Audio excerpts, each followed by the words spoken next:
2 days ago, I made this video and said I was gonna buy Lululemon and sell it before the earnings report. So today it hit my goal. So I purchased it at $337.97 and I sold it today at $339.05.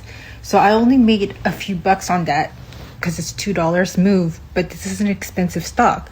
So today also I sold and bought stocks that are called penny stocks, CLRB and KWM, and those penny stocks were less than $5, and because of that I made $1,100 on that. So do you see the difference between if I buy stocks that are like expensive versus penny stocks? But also the opposite is true. When the penny stocks drop this morning, it was negative $800 before it went back to $1,000. This one